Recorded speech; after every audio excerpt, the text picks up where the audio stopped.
Փառք Տիրոջ այսօրվա համար։ Այո, լավ է քիչ արդարությունով։ Իհատ խոսքից վերնագիր եմ ընտրել հանդիպման վայրը։ Հանդիպման վայրը։ Գիտենք, որ հանդիպման վայրը շատ կարևոր բան է։ Ասենք մենք որ հանդիպում ենք ունենում, միշտ մտածում ենք, գերազում ենք, ասում ենք, այն ձևի մի հատ հանդիպում ունենանք, որ հանկարծ չուշանանք, չէ՞, ասենք դե որոշների հոգեբանության մեջ այդ ուշանալը կա, եթե ինքը չի ուշանում, ուրեմն ինքը տեղ մասնակից չի եղել, չէ՞։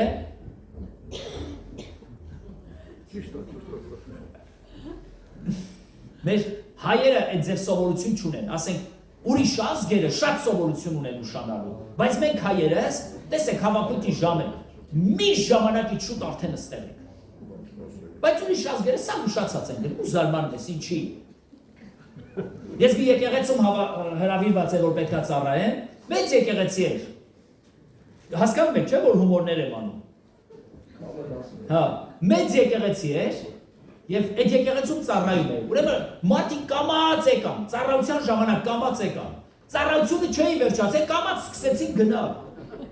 երբ որ պետք է այդ վերջը աղոթքն անեի, դանիճում մի քանի հոգի էինք մնացել, ասի այս իշխայտ առակ իրավիճակը, մենք հայերս հաճախակի այդ ձև ենք, կամաց գալիս ենք, բայց արագ գնում ենք, բայց մեր եկեղեցու սա չի վերաբերում, որովհետև Արմեն աղբերը միշտ նեղվում է, ասպա շուտ գնացեք, որ այդ մարդիկ դրսում սպասում են, Փառք Աստծո, որ մեր եկեղեցին այս անգամ լավն է։ Հովհաննես 1:45 մինչև 51-րդ համարները մի հատ հետաքրքիր պատմություն կա։ Շատ ենք կարդացել սրա մասին, բայց չգիտեմ, քարոզ լսել եք սրա մասին, չեք լսել, այս անգամ որոշեցի մի քիչ սրա մասին քարոզ եմ։ Ասում եմ, Փիլիպոս անունով մի հատ մարդ կար, եկավ Նաթանայելին գտավ եւ Նաթանայելին ասեց. «Արի, մեկին գտել ենք, որի մասին մարգարեներն էլ էին մարգարեանում»։ 45-ից մինչև 51 համարները գրված է դրա մասին։ Արի, մեկին գտել ենք։ Գիտեք, դրանից առաջ մի հատ հետաքրքիր բան կա գրված։ Ասում է, եւ Հիսուսը Փիլիպոսին գտավ։ Ինչ արեց։ Գտավ։ Փիլիպոսն եկել է Նաթանայելին, ասում է, արի, մեկին գտել ենք։ Հետաքրքիր է, Տերը Փիլիպոսին գտավ, բայց Փիլիպոսն ասում է, մեկին գտել ենք։ Իրան թվացել է, որ ինքն է գտել իրան։ Բայց քանի որ Փիլիպոսը փնտրտմունքի մեջ էր, իրան թվաց, որ ինքը գտավ։ Եվ սկսեց այս Նաթանայելին պատմել, եւ Նաթանայելն էլ հետաքրքիր մտքեր արտահայտում, ասում է, որտեղացի, ասում է, Նազարեթից,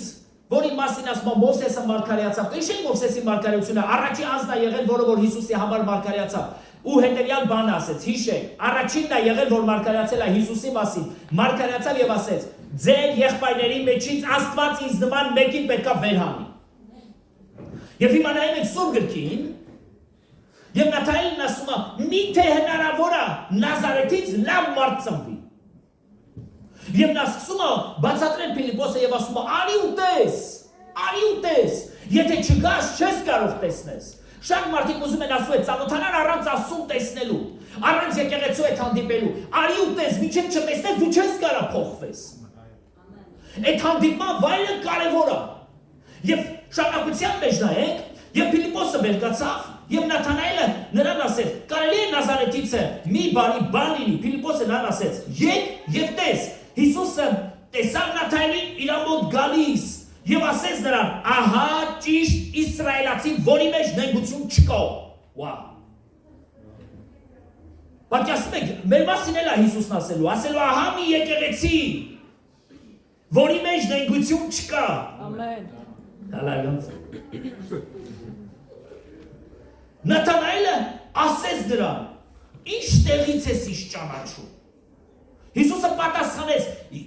եւ ասեց նրան. «Փիլիպոսը դեռ քեզ չկանչած, քեզ տեսա, որ թզելու տակն էիր»։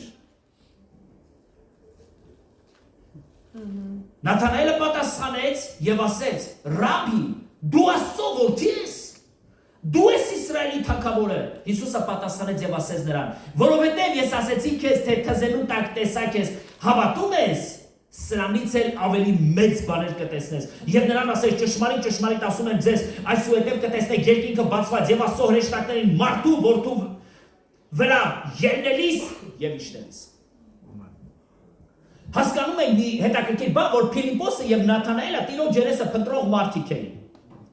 Որովհետեւ Փիլիպոսը վեր կացավ ու եկավ Նաթանայելի մոտ եւ ասեց. «Արի, ով որ փնտրում էին, գտանք»։ Այսինքն հետաքրքիր է, որ Փիլիպոսը հաճախակի Նաթանայելի հետ ինչ-որ մարգարեական խոսքերի շուրջ զրուցել է, խորհրդակցել է եւ ասել է, որ ինչ-որ մեկը պետք է գա, որը պետք է լինի հрьяաների թագավոր բան։ Հիմա մեկ էլ հանկարծ որտեղից որտեղ Փիլիպոսը հանդիպում է Հիսուսին, որովհետեւ Հիսուսը կանչեց Փիլիպոսին եւ Փիլիպոսը եկավ կանչեց Նաթանայելին։ Գիտեք, եկեղեցին միշտ փրկվածներով այդպես է լցվում։ Փիլիպոսին Տերն անդրում, Փիլիպոսը Նաթանայելին անդրում։ Ինչ որ մեկը քեզ ընտրեց, գտավ, դու էլ գնացին մեկ ուրիշին գտար ու բերեցին եկեղեցին։ Եվ այդպես փրկվածների թիվը սկսում է ավելանալ։ Եվ Նաթանայելը սկզբում մի քիչ հակառակվում է, որովհետև չի կարողանում հավատալ, որոշակի նշաններ են պետք։ Հնարավոր չէ եկեղեցին Տերը լինի, այն կողքի եկեղեցին հաստատ կլինի, բայց այս եկեղեցին չէ։ Արի տես։ Եթե դուրդ չի գալիս, ասել մեր հովի կաղբորը, էլի գնա քու տեղը։ Եթե դուրդ կգա, մնա եկեղեցու։ Հովի կաղբերը ձևա, մարդկանց վկայմա կանչում եկեղեցի, ասում արի, եթե ոչ փոփոխություն չլինի, էլի գնա։ Եթե եղավ մնա։ Եվ նշանակության մեջ նկատում եք Հիսուսը ասում է, երբ որ Նաթանայելին տեսավ հեռվից, ասավ մարդ, որի մեջ նենգություն չկա, եւ Նաթանայելը ասեց, մենք իրար ճանաչում ենք։ Որևէ միտեղ մենք իրար տեսել ենք, դու որտեղից գիտես ինձ։ Ասեց, լսի, դեռ Փիլիպոսը քեզ չէր կանչել, ես քեզ թզենու տակ տեսա։ Ես հավատում եմ, որ այդ ժամանակ Նաթանայելը, եկեք հասկանանք ինչ իրավիճակ էր Նաթանայելի կյանքի մեջ։ Նաթանայելը Տիրոջ երեսը փնտրող անձնավորություն էր, եւ Նաթանայելը ուզում էր, որ Տիրոջ հետ հանդիպեր։ Եվ որի մեջ նենգություն չկա, սա նշանակում է, որ ինքը պարզ անձնավորություն էր։ Թերևս մարգարեական խոսքեր ուսումնասիրել էր, որովհետև Փիլիպոսը հաստատում է, որ իրանք մարգարեություններից մեջբերումներ էին անում։ Եվ ինքը փափագում էր այդ Տիրոջը տեսնելու։ Եվ գիտես, միգուցե ինքը աղոթել է, Տեր, ուզում եմ մի անգամ տեսնեմ քո փառքը, ուզում եմ զգամ քեզ, ուզում եմ շոշափեմ քեզ, ուզում եմ քեզ հետ հանդիպեմ։ Մեկ էլ հանկարծ ասում է, ես քեզ տեսա թզենու տակ, Նաթանայել։ Երևում է, որ դու վարդապետ ես։ Ինչի որ ասում եմ, որ ես քեզ քո թզենու տակ տեսա։ Լսի Աստծո մարդ։ Դու հաճախակի աղոթքներ ես անում, մտածում ես, բաներ ես մտածում, խորհում ես Աստվածաշնչի վրա, եւ քեզ թվում է, որ նա, որի մասին որ դու խորհում ես, նա քեզ չի տեսնում։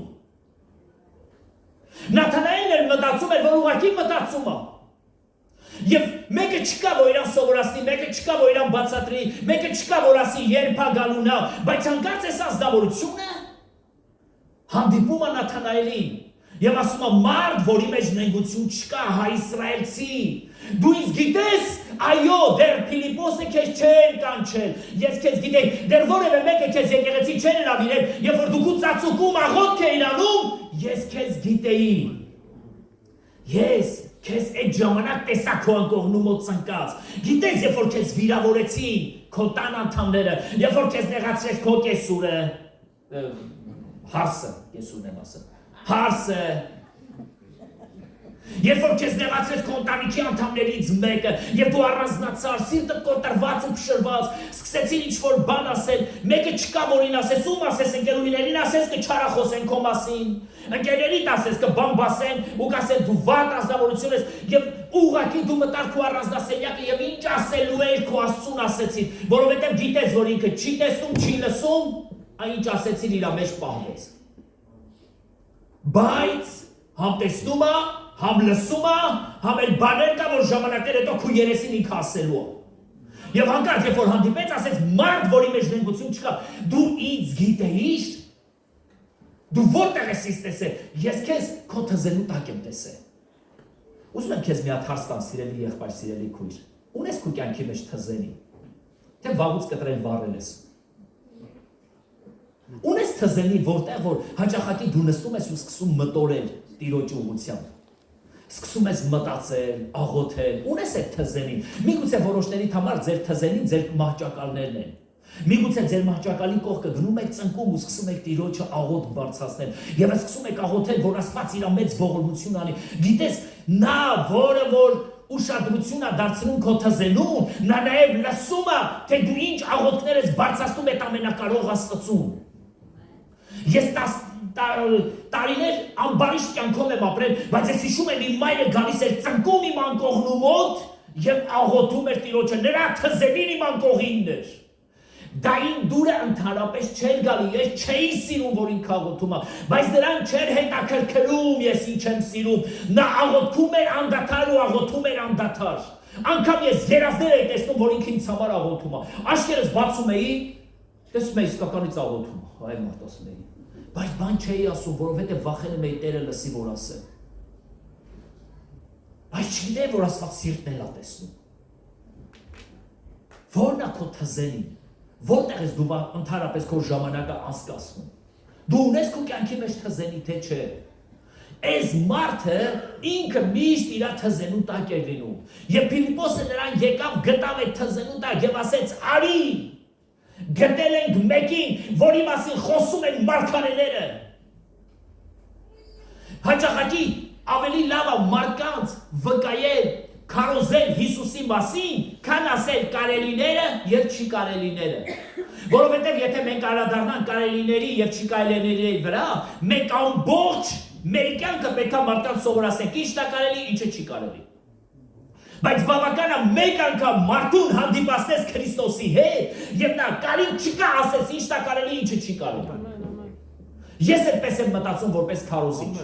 Եվ դրա համար ես ուզում եմ ուղղակի այդ ազնվության հետ ծանոթանալ եւ ուղղակի այդ բանալին եմ ձեզ ուզում տամ, որ դուք ինքներդ իմանաք ինչը կարելի է եւ ինչը չի կարելի։ Շատ լավ հանդիպում էր Նաթանայելի հետ։ Եվ Տերը միանգամից Նաթանայելի կյանքը փոխեց։ Մատթեոս ավետարան 26-րդ գլուխ 36-րդ համարի մեջ Հիսուսը ինքը Աստծո որդի լինելով իր համար հանդիպման վայր ուներ։ Որտեղ որ հաճախակի ինքը իր հոր հետ խորհրդակցում էր, զրուցում էր, լացում էր, խոսում։ Գիտես, չկա այդ ձևի մի տեղ, որ Աստված չի տեսնում։ Դա քո հանդիպման վայրն է, դա քո ժամադրավայրն է, այսպես ասեմ։ Հիշեք կոմունիստների ժամանակ, երբ որ ժամադրվում էինք ինչ որ մեկի հետ։ Տանը հեռախոսով խոսում էինք ու դուրս էինք գալիս։ Նա էր դուրս գալի, դու էլ դուրս գալի։ Պետք է այնպես անեին, որ նույն ժամին տեղը լինենք։ Մանավանդ եթե դու այդ անձնավորությունը չես ճանաչում, առաջի անգամ ես հանդիպելու նրան։ Պատկերացնում եք ինչ դժվար է։ Դու գնում ես, ինքը եկել է մի քիչ մեքենա ուշանում է կամ ավտոբուսը, դու գնում ես, սպասում, այդ մարդը վաղուց եկել, սպասել ու թողել գնացել է, մտածել է, որ դու խաբեցիր։ Հիմա ինչ ես անելու, գալիս ես տեսնում ինքը չկա։ Ես հիշում եմ, նոր Լուսինեի հետ ծանոթացել ենք, ես իրանց ընտանիքի հետ աշխատանքի հետ անում իրա եղբոր հետ վերջապես գնացել եմ Երևան առևտուրի, եւ այնպես են պայմանավորվել, որ ես պետք է գնամ, իրանք պետք է տանը լինեն, եւ ես մի քիչ ուշանում եմ առևտուրից տեղը, գալիս եմ մինչեւ ես կգամ, Լուսինեն մեկ ուրիշ գործ ունի, ինքը մի գրություն է գրում, մի քիչ հումորով ասա, գրություն է գրում է, որ բանալի տալիս եմ հարևանին, դուրը կթակես հարևանի տաննա, այդ տուղթը դնում է հեռախոսի տակը, դուրը փակում է, բանալի տալիս է հարևանին ու գնում է իրա գործերը։ Ես եկել եմ դուրը փակ,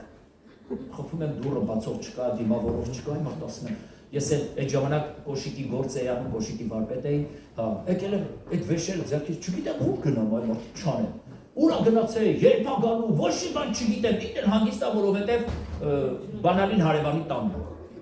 Դուրս եկա փողոցներում մի քիչ էս կողմ, մի քիչ այն կողմ, երկար ժամանակ անցկացրեցի, մինչև Լուսինեն եկավ, ասում են դրսում ես, ասում եմ բա ուր եմ, բա ասում եմ, բան եմ արել, որ հարևանի տանն է բանալին, ես ինչ իմանամ հարևանի տանն է բանալին, եկավ դուռը բացեց, զապիսկան դրած է հեռախոսի տակ։ Մեր օրերի մեջ շատ հեշտ է, մենք սկսում ենք կապվել մեկս մյուսիս հետ, որտեղ ես, ինչ եղավ, մեքենայի են կողմեմ, ես հիշում եմ Բրյանսկից նորից ես գալիս եմ ծառայության տեղից եւ իմ ընկերոջ Վահեի հետ պայմանավորված ենք, եկանք այն կանգառը, որտեղ որ իրար պետք է հանդիպենք եւ ամբողջ կապերը անջատեցին։ Ես զանգում եմ կապ չկա, ինքը զանգում է ինձ կապ չկա։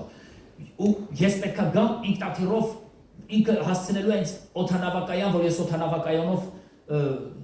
օդանավով թռնեմ գամ Վոլգագրադ։ Ժամերը գնում է, չեմ կարողանում ես իրան գտեմ։ Ինքը ինձ ամանգալի, ես իրան եմ մանգալի։ Մինչ հետո մեկ է մի հատ նամակ է գալի, որ ինքը կապի մեջ է։ Ինձանից էլ իրան է նամակ պատել, մեկը կապի մեջ է, զանգում եք էլի կապ չկա։ Եվ այդպես շատ դժվարությունով իրար հանդիպեցին։ Անգամ բջջային հեռախոսները պատկերացեք ինչ դժվար է։ Բայց հանդիպման վայրը շատ կարևոր վայր է։ Մանավանդ նրանք, ովքեր որ սիրահարված են եղել, կկարողանան հասկանալից, երբ որ հանկարծ հանդիպման ես գնացել։ Գեղեցիկ հագնված, սիրուն, ակուրատնի այդ օրը ժամանակից շուտ, եթե եղբայր ես անպայման ծաղկե փունջես վերցնում հետը, մի խոսքով, բայց վայ հանկարծ գնաս ու տեսնես, որ մաման չի թողել, որ ինքը գա։ Հանդիպման վայրը շատ կարևոր վայր է։ Եվ հիմա նայում եք Սուրբ գրքին, Հիսուսն էլ իր հանդիպման վայր ուներ իր հոր հետ։ Ժամանակ էր գալի, որ Հիսուսը ուզում էր իր հոր հետ կիսվեր, հաղորդակցվեր։ Հետաքրքիր է Սուրբ գրքի մեջ լիքը համարներ կա, ասում է Հիսուսը գնաց անապատը աղոթելու եւ աղոթքից եկավ եւ աշակերտներին ընտրեց։ Գիտես, որովհետև հոր հետ հաղորդակցվեց, հայրը սովորացրեց, դաստիարակեց։ Մի քանի համարներ կա, օրինակ 26-րդ գլուխ 36-րդ համարի մեջ ասում է Հիսուսը գնում էր Գեթսեման աղոթելու։ Ինքը մի հատ պարտեզ ուներ։ Իրա թզենի այդ Գեթսեմանն էր։ Գնում էր այդ Գեթսեմանը աղոթելու։ Գեթսեման վայրը եբրայերեն թարգմանաբար նշանակում է յուղային մամուլ, ճզմիչ, որտեղ որ ճզմում էին զեյթունը, այդ ձիթապտուղը, Գեթսեման բառը նշանակում է յուղային մամուլ կամ ճզմիչ։ Սա նաև այն վայրն էր, որտեղ որ Հիսուսը ամբողջ հոգեբանությամբ ճզմվել էր Տիրոջ առաջ։ Գիշեր, որ ասում է քրտինքը արյան պես կաթիլների նման թափում էր գետնին։ Իր ապրումներից, իր ծանր ապրումներից, իսկապես ինքը ճզմվում էր այդ վայրի մեջ։ Մեկ ուրիշ համարի մեջ Հիսուսի համար գրված է Մատթեոս 14:23-ի մեջ ասում է, եւ ինքը աշակերտներին թողեց եւ առանձին լեռը բարձրացավ, այո 14:23։ Գնաց Տիրոջ հետ հանդիպելու, իր հոր հետ հանդիպելու, իր հոր հետ խորհրդակցելու։ Եկեղեցի ես ուզում եմ մեր մեջ բարձրանա այն հանդիպումը, որ մենք պետք է միշտ ունենանք Աստծո հետ։ Մեր կյանքի մեջ կգան ժամանակներ, եթե դեռ չեն եկել, որ մենք խիստ այդ թզենու կարիքը կունենանք, անապատի կարիքը կունենանք, լեռան կարիքը կունենանք այդ վայրի կարիքը, որ մենք անպայման պետք է նրա հետ հանդիպենք։ Գիտես, ես երեկոյան եկել եմ հոգնած ջարդված, ես դեռևս թեմա չունեմ պատրաստած, որովհետև մի շաբաթա ճանապարհորդություն եմ, ստեղից ընդեղ ճանապարհորդությունների մեջ եմ։ Ոնց եմ կարողանալու, որ ինչ-որ թեմա խոսեմ։ Գիշերը արտացրել է Տերը, արտացել եմ ուղեղս միանգամից թարմ։ Վեր եմ կացել, առանձնացել Տիրոջ հետ եւ հասկացա հենց ինչի մասին էլ պատրաստելու եմ։ Հանդիպման վայր, վերջ։ Հանդիպման վայրը թե Աստծո հետ, թե մարդու հետ կարևոր է։ Եվ դրա համար, երբ որ դու դժվարությունների մեջ ես, միշտ ձգտի նրա հետ հանդիպելու։ Հիսուսը միշտ իր հանդիպումներն ունենում էր իր հոր հետ։ Եվ իր անձը դատարկում էր իր հոր առջև։ Երեմիա մարգարեն հետևյալն ասում։ Ասում է, ինչպես ջուրը գետնին կթափվի, այնպես էլ ձեր սրտերը Աստծո առաջ թափեք։ Երբ որ ջուրը գետնին եք թափում, կարողանում եք հավաքել։ Ձեր սիրտը այնպես թափեք Աստծո առաջ։ Եթե մեկը կա, որ կարա լսի քեզ պատասխանի, եթե մեկը կա, որ կարաս դատարկվես եւ դա գաղտնի մնա, ներծծվի իր մեջ, դա քո Տերն է։ Շատերի հետ կարաս կիսվես, դատարկվես, բայց երբ որ պահը եկավ, որ դու իրան վիրավորեցիր, ինքը քեզ քո խոսքերով կծելու անպայման։ Բայց հետաքրքիր մի Աստված ունենք, որ մեր ամենամեծ խնդիրները, երբ որ նրա հետ կիսվում ենք, խոստովանում ենք մեր մեղքերը, նա ջնջում է, մոռանում է, ծածկում է եւ ոչ մի անգամ մեր երեսին չի հարվածում։ Ընդհակառակը միշտ մեզ բարձրացող դիրք ունի Աստված, Հիսուսը։ Հիմա Հիսուսը իր բոլոր հարցերը լուծում էր իր հոր հետ։ Ինքը ուներ իր անապատը, ինքը ուներ իր թզենին, կամ այսպես ասեմ, իր Գեթսեմանը, իր ճապալվելու տեղը, որտեղ որ հայրը նրան զորացնում էր, որ դու պետք է այդ խաչը տանես։ Գիտես, երբ որ դու առանձնանում ես քո Տեր Աստծո հետ, այնքան բաները Աստված սկսում քո սրտին խոսել, ճիշտ ասած ինքը քեզ սկսում է ճզմել։ Այդ մամլիչի նման ինքը դնում է այդ մամլիչի մեջ ու ինչքան ասես քեզ ձգում է, ձգում այնքան մինչև է քեզանից սկսում է ստանալ այն, ինչ որ ինքը ուզում է։ քեզանից ունենա։ Սա իրան գործելու ոչն է։ Հիմա երբ որ Տերը Նաթանայելին հանդիպեց, Նաթանայելին ասում է. ես քեզ տեսա քո թզելու տակ։ Այսինքն այն որ դու աղոթում էիր եւ դու մտածում էիր որ կա մեկը որ կպատասխանի։ Ուզում էիր միթե մեկը կա որը կլսի։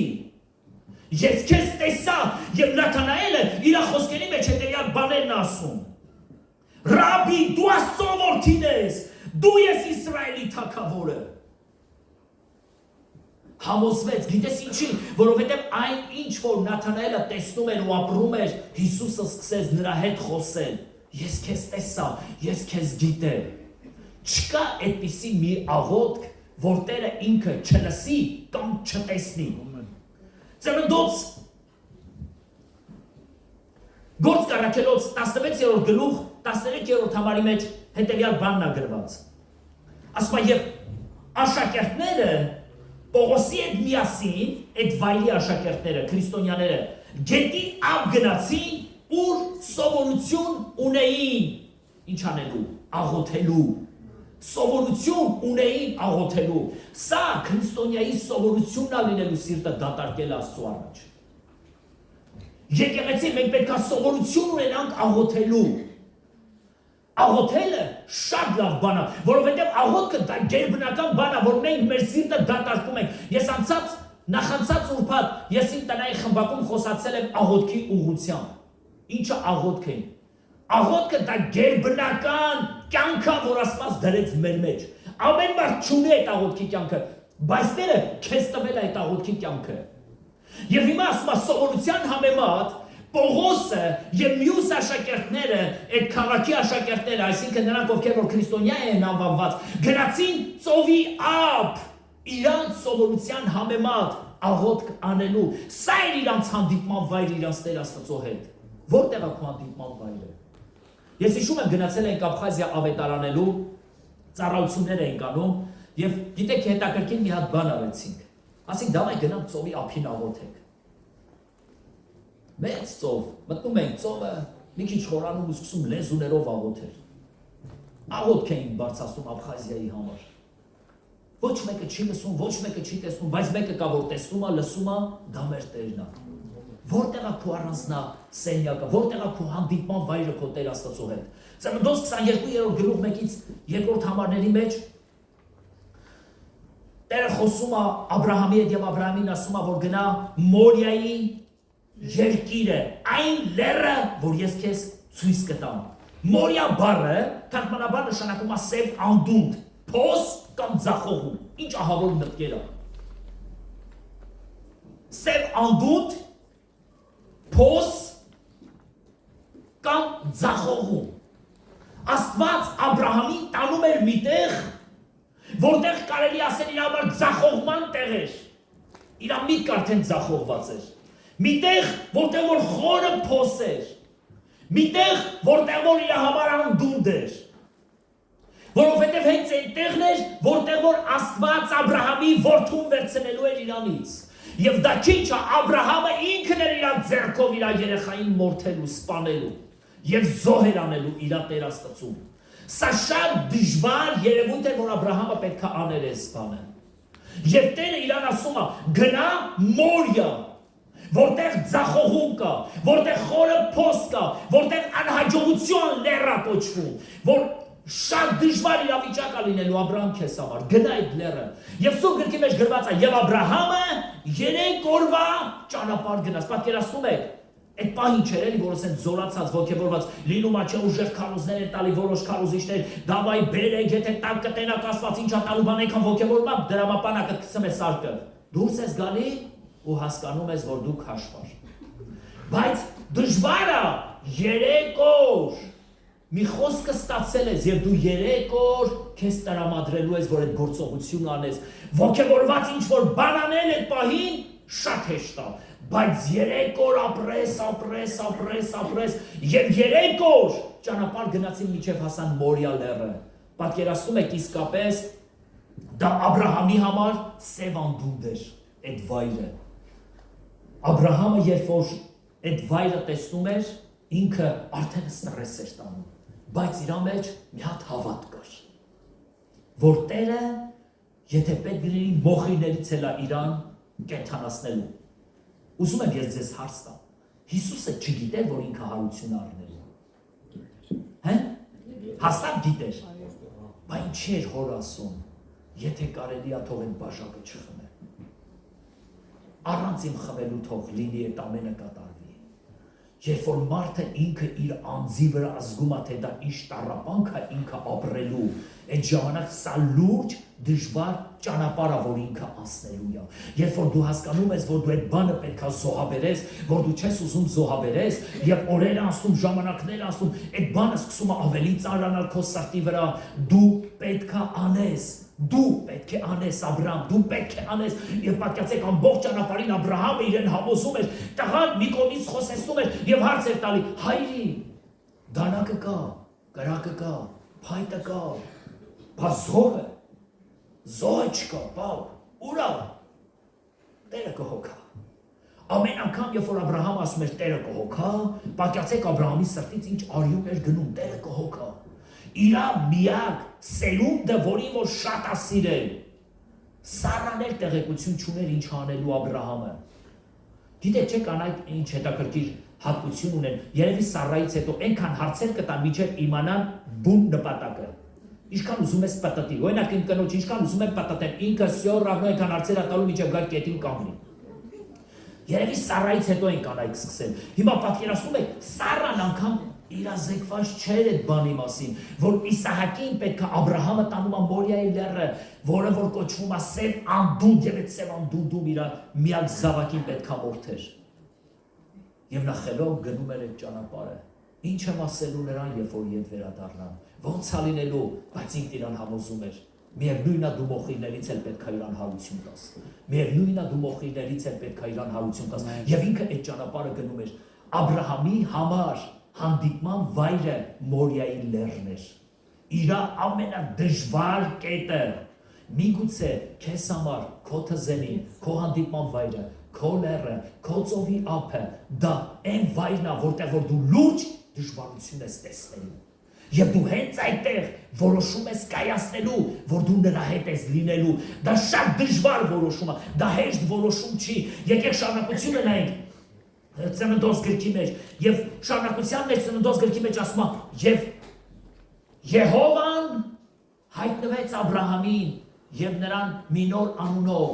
Եհովա Նիսի, Տերը տեսնում է։ Լսի Աստծո մարդ, չկա մի բան, որ դու Տիրոջ համար անես, Տերը չտեսնի։ Այդ ձևի բան չկա։ Երբ որ դու ինչ որ բան որոշում ես Աստծո համար անես, միշտ իմացեք, Եհովա Նիսի, Տերը տեսնում է։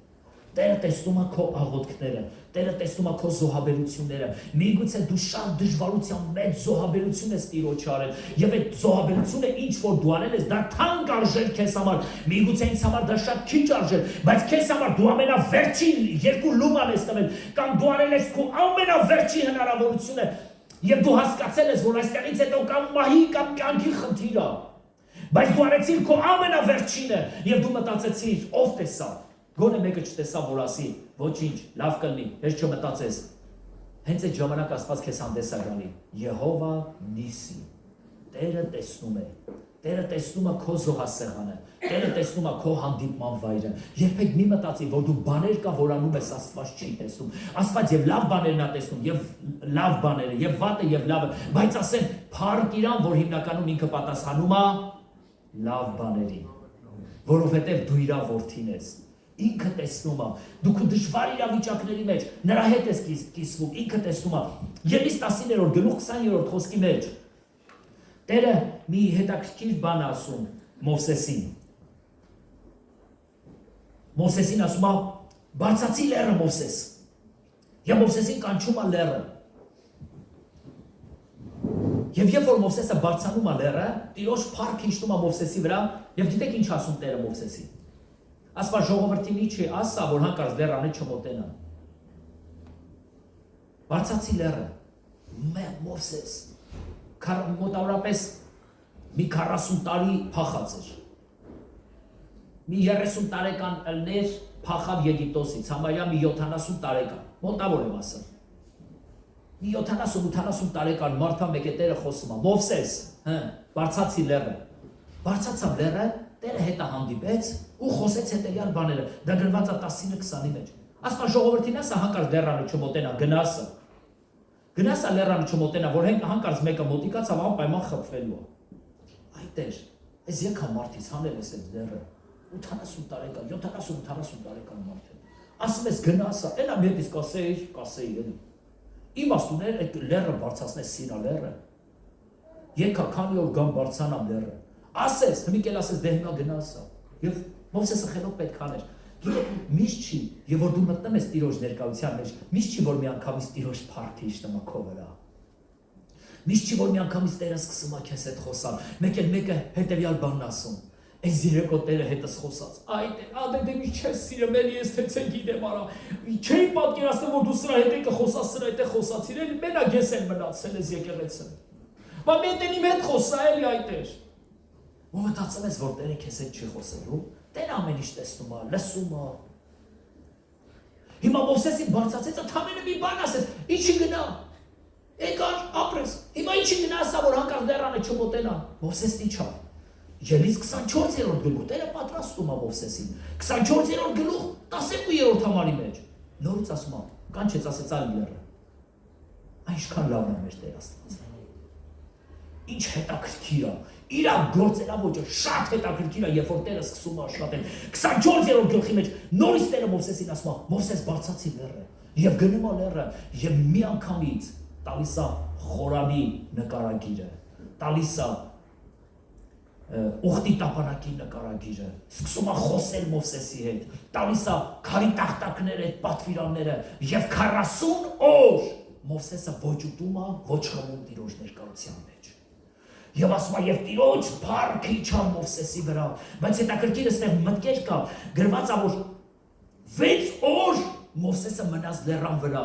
եւ 7-րդ օրը Տերը խոսեց Մովսեսի հետ։ Հետաքրքիր է, չէ՞։ 6 օր բարձանում ես միտեղ, գնում ես միտեղ 6 օր Տիրոջ ներկայությունն ես ուզում, Տեր խոսի, խնդրում եմ խոսի, առաջի օր, երկրորդ օր, երրորդ օր, չես խոսել, հետ չեմ խոսած։ Վերջ, էլ եկեղեցի չեմ գնալու, վերջ, վերջացա։ Շատ հավատացյալներ, այսպես են ասու այդ վարվը։ Այսօր ասիր, չասին, եկուս պետք չի, որ ինձ ասես։ Կարծես մենք ենք ասում թելադրելու, մի անձին, որը ստացել է երկինք ու երկիր, տեսերք ամեն ինչ, մենք նրան հազար ներողություն եմ խնդրում բառիս համար, ուլտիմատում ենք տալիս, որ հենց հիմա կամ երբեք։ Դու ով ես ով մարդ։ Դու քեզանից ինչ ես ներկայացնում։ 6 օր Մովսեսը լեռան վրա էր եւ 7-րդ օրը գրված է Տերը խոսեց Մովսեսի հետ 7-րդ օրը եւ 40 օր Մովսեսին բան էր սովորացնում լեռան վրա։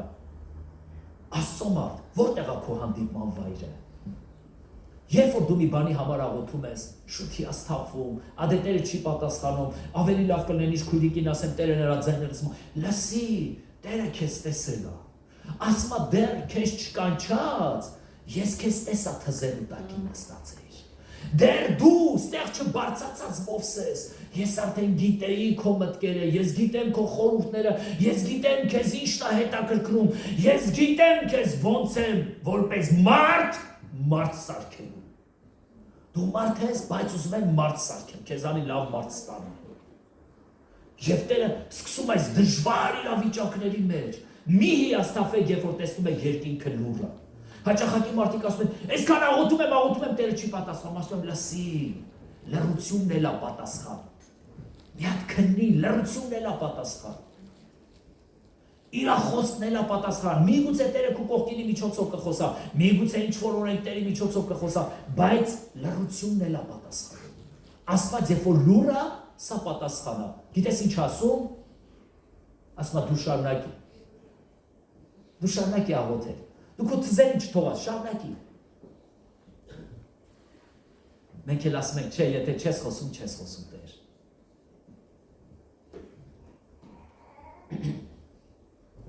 Երրորդ Թագավորաց 19-րդ գլուխ։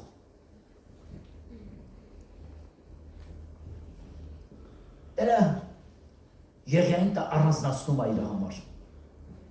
որպեսզի Եղիայի հետ հանդիպի։ Գիտեք, շատ անգամներ Աստված ինքն է մեզ առանձնացնում։ Կարող է մեզ թվա, թե Եղիան ինքը Տիրոջ հետ առանձնացավ, բայց Տերը ինքը Եղիային առանձնացրեց։ Հաճախակի Տերը մեր կյանքի մեջ իրավիճակներ է բերում, որ մենք սկսենք իր հետ առանձնանալ։ Զանգում ես Հովին, Հովը չի հասկանում, կթաղում ես։ Արա, ես սեցե գիտեի։ Զանգում ես այն քույրիկին,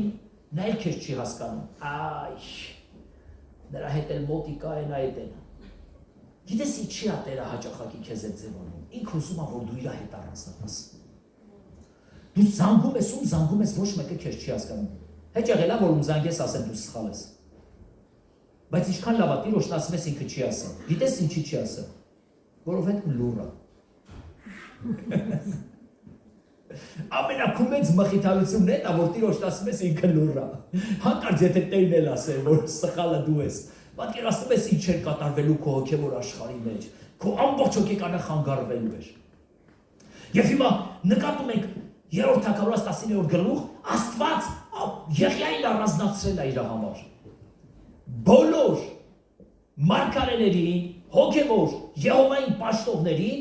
Աքաբն ու Հեզաբելը ամուսիններով կոտորած էին անում, իրանք իսրայելացի էին։ Ջարդում էին, բոլորին մորթեցին, որովհետև իրանք օտար աստվածներ էին երկրպագում։ Եվ հիմա Տերը Եղիային առանձնացրել է, եւ Եղիան գալիս է հասնում մինչև Քորեբ լեռը։ Քորեբ լեռը եբրայերեն նշանակում է դատարկ, չոր, ավերված։ Պատկերացնում եք Աստվածի ձևի տեղերը մարդկանց բերում, իր ձևի տեղերում մարդկանց հետ սկսում հանդիպել։ Լայշեք Հիսուսին։ Տարան մի տեղ որտեղ որ պետք է ճազմել Հիսուսին։ Հլայք նայեք Աբրահամին, բերեց մի խորը փոս, մի անդունդ։ Եվ այդտեղ պետք է Աբրահամից Աբրահամը ստանար Տերը։ Հիմա բերել է Եղիային մի տեղ, որտեղ որ Եղիան չորության հետ էր հանդիպելու, դատարկության հետ էր հանդիպելու, ավերվածության հետ էր հանդիպելու։ Գիտես, երբ որ քո կյանքի մեջ այդպիսի իրավիճակներ են լինում, ոչ մեկից մի հիասթափվի, բայց ասեմ Տերը ինքն է քեզ հիասթափեցնում։ Ոչ մեկը ինչ չի հասկանում, ես ինչ է կատարում իմ կյանքի հետ։ Տերը չի խոսում, երկինքը պղնձից է դարձել, ընտանիքիս անդամներն ինչ չեն հասկանում։ Իմ ամենամտերիմ մարդիկ ինչ չեն հասկանում, բոլորն իսկ քննադատներ են նստում, եւ բոլորը միշտ ուզում են իսկ դատեն։ Եղիան այս կարգավիճակի մեջ էր հայտնվել, եւ Աքաբը փնտրում էր Եղիային սպաներ։ Եվ Եղիային թվում էր, որ մենակ ինքն է մնացել որպես արդար, եւ Տերը Եղիային առանձնացրել էր։ Գիտեք ինչի, որ Եղիային սովորացնել ու հասկացնել, քո ինքնավստահությունից ազատվի Եղիա։ Մենակ ես եմ մնացել։ Սա եկեղեցուն է տես ասում, մենակ ես եմ, ի՞նչն ես մենակ դու, 7000 հոգի բացի քեզ ունեն, որ դու սկի տեղեկություն է չունես։ Հա, բայց ես գիտեմ ես եկեղեցու հոգևորը մենակ ես։ Չէ, մենակ դու չես։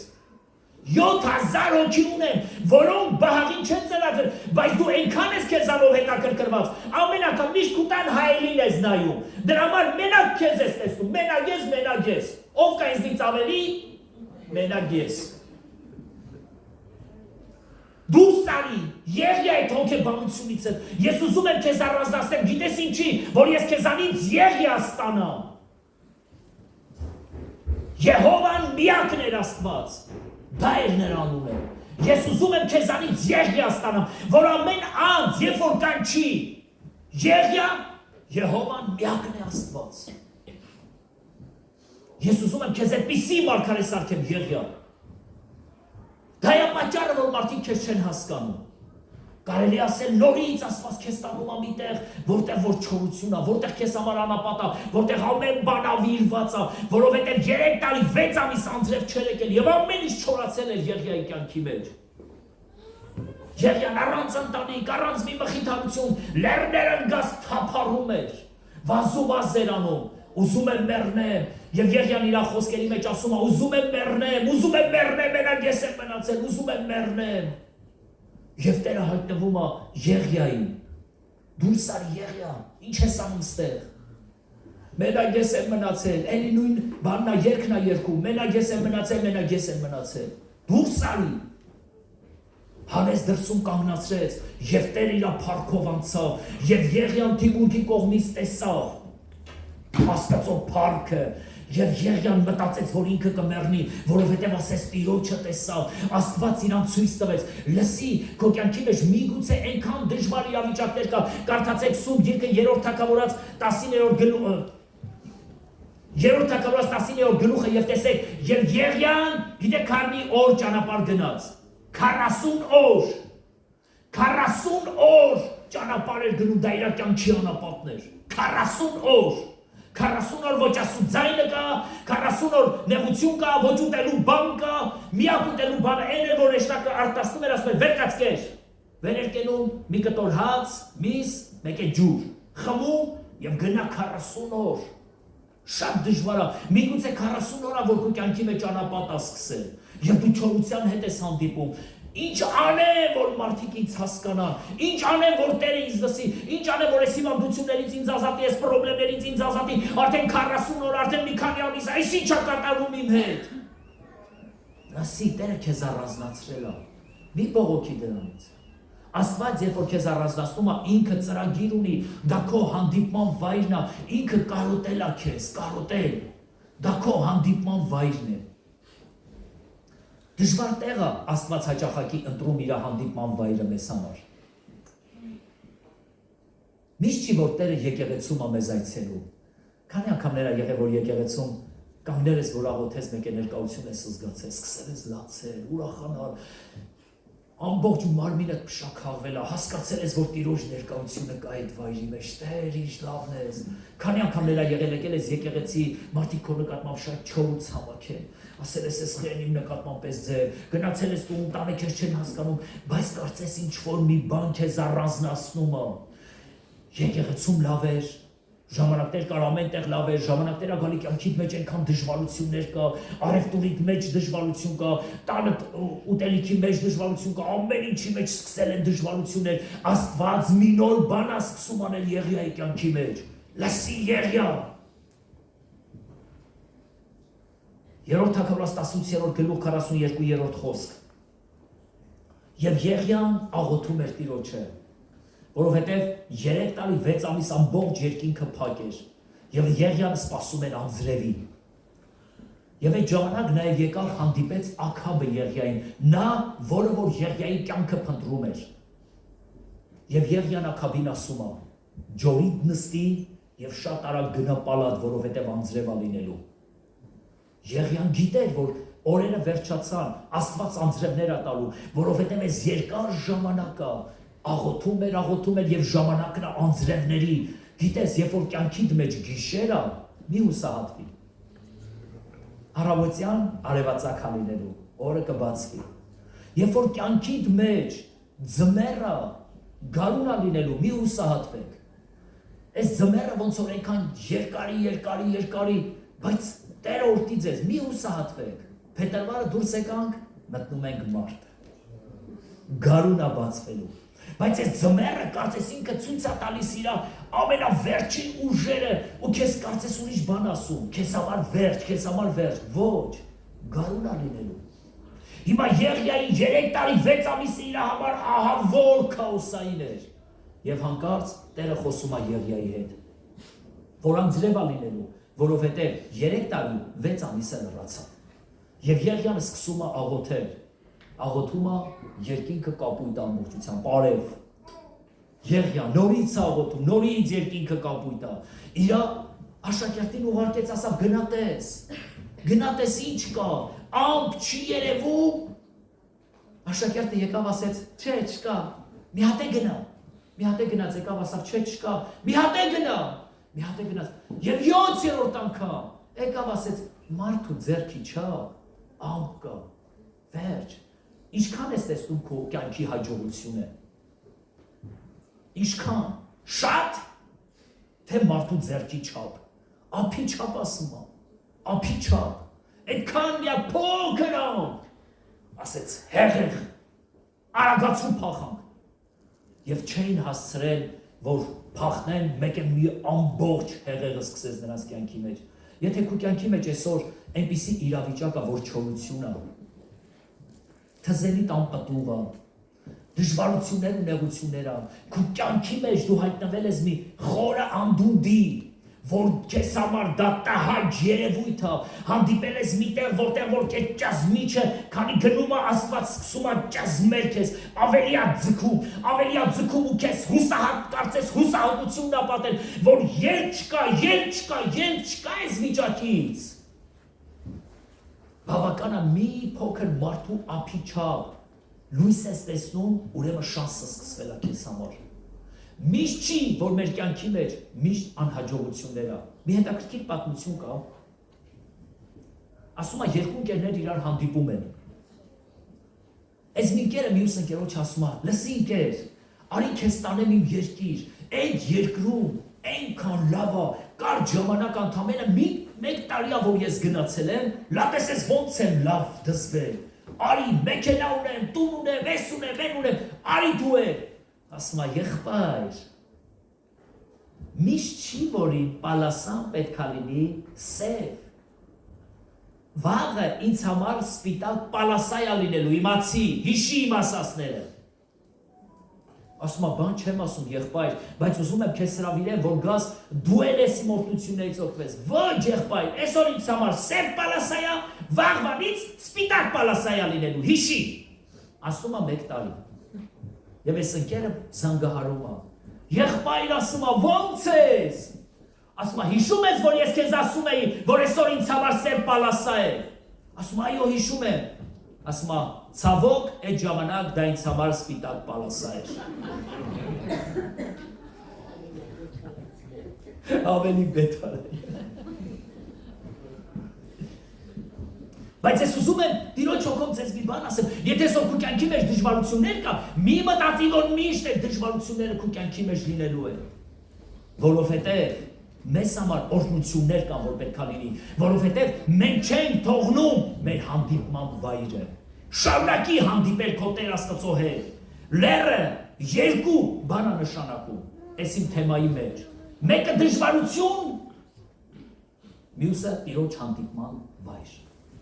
Քո թզենի միգուցե որպես դժվարություն է, միգուցե որպես Տիրոջ հետ հանդիպման վայր։ Քո Գեթսեմանը միգուցե որ քեզ համար դժվարություն է, միգուցե քեզ համար Տիրոջ հետ հանդիպման վայր։ Ես չգիտեմ այսօր ինչ կարգավիճակ ես դու, բայց ուզում եմ ասեմ, դա Տիրոջ հետ հանդիպման վայր է նշանակում։ Ամուր բռնի Տիրոջը ու շարունակի։ Միգուցե Տերը քեզ հետ կխոսի 7-րդ օրը։ 6 օր դու կսպասես եւ լռություն կլինի, բայց 7-րդ օրը նա կխոսա։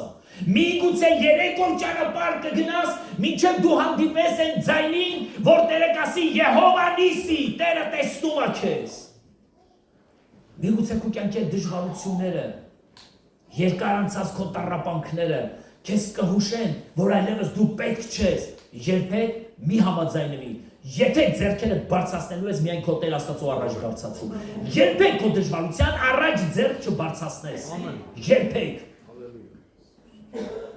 Եվ իմ ամենավերջի օրինակը, որ ես ուզում եմ բերեմ ձեզ համար։ Ես մի անգամ սրա մասին քարոզել եմ, բայց քանի որ խոսքը շարունակվում է, դրա համար եմ իրան օրինակ բերում։ Մի կին կար, որը ծննդաբերության ժամանակ ահավոր ցավեր ապրեց, ահավոր ցավեր։ Այն ժամանակ կեսարյան չկար, որ շատ արագ կեսարյան անեին եւ այդ կինը ազատվեր։ Եվ իր տղային ծնեց եւ անունը դրեց Գաբես, ցավ։ Պատկերացնում եք Գաբեսի համար ինչքան ցավ էր, որ միշտ իր մայրը իրան ասում էր Գաբես, որովհետեւ քեզ ցավով ունեցա։ Եվ բոլորն ան ասում են Գաբես, արի։ Եվ ամեն անգամ, երբ որ ինքը լսում էր Գաբես, ինքը հասկանում էր, որ իր մոր տառապանքն է եղել ինքը։ Իր մայրը տառապել է իր համար։ Եվ նրա անունը այդպես միշտ Գաբես էր։ Բայց հետաքրքիր մի բան եմ նկատում, առաջին մնացորդած 4-րդ գլուխ 10-րդ խոսքը։ Ռազմիկս կգցի, մենք շարունակենք։ Հետաքրքիր մի կարելի ասել անվանացանք կա այդտեղ։ Էս ինչը ծնեց էս ինչին, էս ինչը ծնեց էս ինչին, էս ինչը ծնեց էս ինչին։ Հերթով տալիս է։ Գալիս է հասնում, էս ինչը ծնեց Գաբեսին, եւ Գաբեսը չկա դեռ Ռազմիկ ջան։ Աղոտ քարես Տիրոջը, առաջին մնացորդած 4-10։ Եվ Գաբեսը աղոտ քարես Տիրոջը եւ ասեց. Եթե եւ Գաբեսը կանչեց Իսրայելի Աստծուն ասելով. Օ, եթե ինձ օրհնեիր, ինձ սահմանը մեծացնեիր, ձեռքդ ինձ հետ լիներ, ինձ չարիցը ազատեիր, որ ինձ տրտմություն չլիներ, եւ Աստված բերավ նրա վրա նրա խնդրվածը, հասկացեք այն ինչ որ Գաբեսը խնդրել էր, այս ամենը Գաբեսի կյանքի մեջ բացակայում էր։ Նա օրհնված չէր, նա սահմաններ չուներ, շատ փոքր էր նրա սահմանները։ Եվ Աստծո ձեռքը Գաբեսի հետ չէր, եւ նա չարիցը ազատ չէր, եւ նա միշտ տրտմության մեջ էր ապրում։ Պատկերացնում եք քո կյանքը այդքան ծանր։ Նա մի հատ պատկերացեք Գաբեսի կյանքը ինչքան ծանր է եղել։ Բայց հանկարծ Գաբեսը չի համաձայնվում այդ իրավիճակներին։ Ես չեմ ուզում այդ իրավիճակների մեջ ապրել։ Թող մնա հենց այս համար այսպես գցած։ Պատկերացեք Գաբեսի ծանր ապրումները։ Գաբեսն ասում է այն ինչի կարիքը ունի, նա չի ասում ուղղակի հետաքրքիր աղոտ, նա ասում է այն ինչի կարիքը ունի, եւ երբ որ նայում ես Գաբեսի կյանքին, հասկանում ես, որ Գաբեսի կյանքը չորություն է։ Գաբեսի կյանքը մի ահավոր ձոր է, Գաբեսի կյանքը մի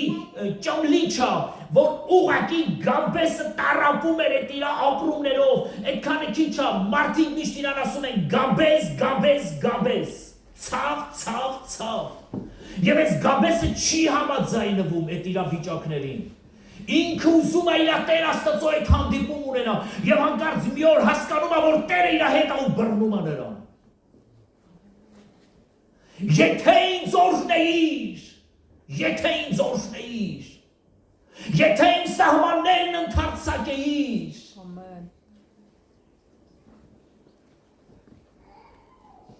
եւ Գաբեսը իր սիրտը դատարկեց իր Տեր Աստծո առաջ եւ շարակության մեջ գրված է եւ Տերը լսեց Գաբեսի խնդրվածքը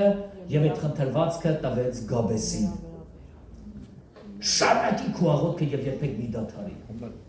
քո առանձնասենյակը առանց քեզ չի լինելու քո թզենին առանց քեզ չի լինելու քո լերը առանց քեզ չի լինելու քո ծովիապը առանց քեզ չի լինելու Քո անապատը առանց քեզ չի լինելու, քո լեռներն առանց քեզ չեն լինելու, նրանք քո ներկայությամբ են լինելու, դա քո վայնը, դա այն վայնը, որտեղ Տերը քեզ հետ խոսելու է, միգուցե 3 օր հետո, միգուցե 7 օր հետո, բայց միևնույն է ես սպասելու եմ այնքան, մինչև որ դու ինձ հետ խոսեցներ։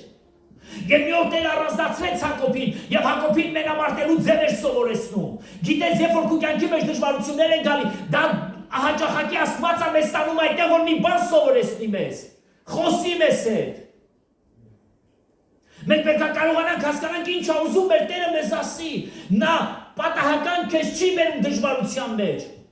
Քեզ չի թույլ տալի որ դու անապատ մտնես։ Ես ուզում եմ քեզ սովորացնեմ, լսի, ես ուզում եմ քեզ սովորեցնեմ։ Սա է պատճառը, որ ես քեզ առանձնացրել եմ բոլորից։ Ես ուզում եմ այստեղ քեզ այնքան եմ ճասմելու, այնքան, որ ես քեզանից ստանամ այն ինչ որ ես ուզում եմ որ դու լինես։ Հալելույա։ Լսի Մովսես։ Ես քեզ բարձրացրել եմ այստեղ 40 օր դու իմ առջև սոված ես մնալու։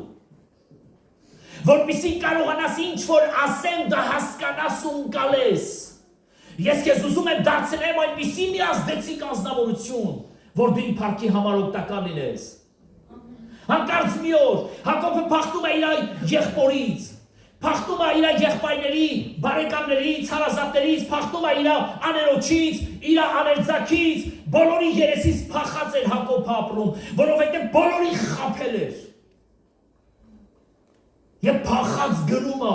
չգիտես ուր է գնում, Տերն ասել է գնա քո հորտում, բայց իր հորտան ճանապարհին էլ իր համար պրոբլեմ կա, որովհետև Եսավն այնտեղ է ապրում։ Եվ հանկարծ Հակոբը ճանապարհին լսում է, որ Եսավը գալիս է իրան դիմավորելու։ Հակոբի համար դա աշխարհի վերջն էր։ Եսավը գալիս է դիմավորելու, Լաբանը գալիս է հանդիպելու, իմ աներձակները Լաբանի հետ գալիս են ինձ հետ հաշվեհարդար տեսնելու, այս ինչա կատարվելու իմ անձի հետ, եւ հանկարծ այդ իր ծանր ապրումների մեջ գրված է բոլորին այդ նեղ անցքով անցկացրեց եւ ինքը մնաց մենակ։ Ինչի մարես դու մենակ։ Ինչի մարես մենակ մնացել։ Խես մտածում, որ դու մենակ ես։ Որովհետև Տերը քեզ պատերազմելու ձև է հիմա սովորացնելու։ Եվ Տերը սկսեց Հակոբի հետ խոսել։ Եվ Աստված Հակոբին մենամարտելու ձև էր սովորեցնում։ Կարծես ոչ թե հրեշտակն էր կարծես Հակոբին բռնել, այլ Հակոբն էր հրեշտակին բռնել։ Մենք գիտենք, որ մեր հրեշտակը մի ամբողջ զորք կջարդի։ Հակոբն ինչ էր, որ հրեշտակը չբռնել մի այդպես ճազմեր սոկահան կաներ Հակոբին։ Բայց հրեշտակը Հակոբին ասում է. Հակոբ բաց թող, որ ես գնամ, որովհետև օրը լուսանում է, մարդիկ կտեսնեն։ Հակոբն էլ ասում է. Չեմ թողնելու։ Ու սկսում է ճաշել հրեշտակին։ Հակոբ թող, չեմ թողնելու։ Մինչև իշ չորհնես։ Եվ հրեշտակը օրհնեց Հակոբին, եւ որպես նշան ամոնաջինը կտրեց, որ ամբողջ կյանքի մեջ Հակոբը իմանա, որ ինքը Տիրոջ օրհնյալն էր։ Ոտքի ամոնաջինը կտրեց եւ ասեց. ես քո անունը կդնեմ Իսրայել, մարդկանց եւ Աստծո հետ մենամարտող եւ հաղթող։ Տեր ինձ օրհնի, սա իմ հանդիպման վայրն է։ Միգուցե այսօրը քեզ համար հանդիպման վայր է։ Միգուցե քո տունն է քեզ համար հանդիպման վայր, ես չգիտեմ, բայց ուզում եմ ասեմ, եթե դու կորցրել ես քո թզենին, եթե կորցրել ես քո անապատը, եթե կորցրել ես քո լեռը, քո ծովյակը, եթե կորցրել ես այն վայրը, որտեղ որ Տերը քեզ հետ հանդիպելու է, որովհետև Տիրոջ հետ ամենացանկալի ու փափագելի պահը այն պահն է, որ ինքը քեզ առանձնացնում է, ինքը չի ուզում բոլորի մեջ, ինքը ուզում է քեզ առանձին, քեզ հետ առանձին հանդիպի, նա խոսք ունի քեզ ասելու, նա ուզում այսօր քեզ ասի.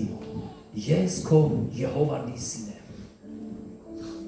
ես քո զորությունն եմ,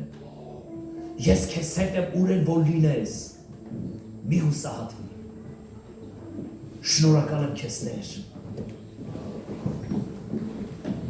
ով բարձրյալ իմ Աստված, շնորհակալ եմ,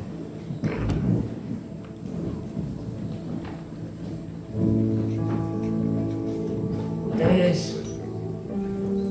օգնի որ քեզ հետ հանդիպենք, ավելի լավ զորություն չկա, քան քեզ հետ հանդիպելը Տեր, երբ որ քեզ հետ հանդիպում եմ իմ կյանքս փոխվում է Տեր, Տեր, երբ որ քեզ հետ հանդիպում եմ իմ ցավերս հեռանում է Տեր, երբ որ քեզ հետ հանդիպում եմ իմ վերքերս մոռանում եմ Տեր, երբ որ քեզ հետ հանդիպում եմ ինձ վիրավորողներին սիրում եմ Տեր, երբ որ քեզ հետ հանդիպում եմ Տեր, չկա մի մարդ որին ատեմ, երբ որ քեզ հետ հանդիպում եմ, իմ կյանքս երջանկանում է Տեր, եւ օրերս թարմանում է Տեր, եւ կյանքս Տեր ավելի է երիտասարդանում, որովհետեւ ես քեզ հետ հանդիպել եմ Տեր, քո ներկայության մեջ տարի չկա, քո ներկայության մեջ հառաչանք չկա, քո ներկայության մեջ տառապանք չկա Տեր, քո ներկայության մեջ անգամ զոհը հարություն առնում է Տեր, քո ներկայության մեջ անապատ օազիս է դառնում Տեր, չորությունը ջրերի է փոխվում Տեր, քո ներկայության մեջ կրակները հանգչում են ով ամենակարող Տեր, շնորհակալ եմ, Ջոմայլի դոլոքուրա բասինը մնջոս դավրա շենը վստերամ, ալելույա, հալելույա քեզ, շնորհակալ եմ քեզ Տեր, շնորհակալ եմ, հանդիպում, ջոսել վայանում, որ և որդում,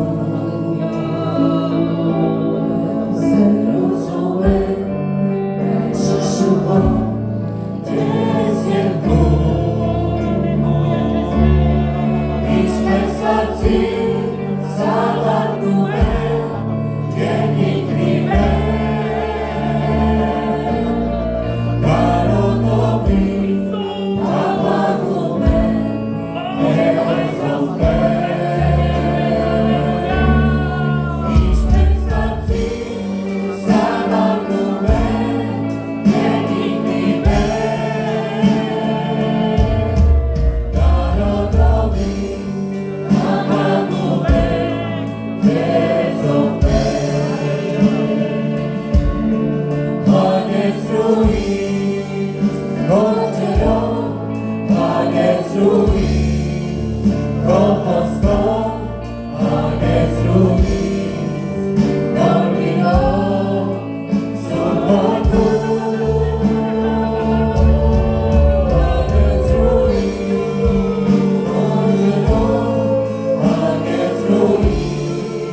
Աղաչում եմ քեզ մեր լեռները օրության հող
Թեև այսօր դժվարություն կա,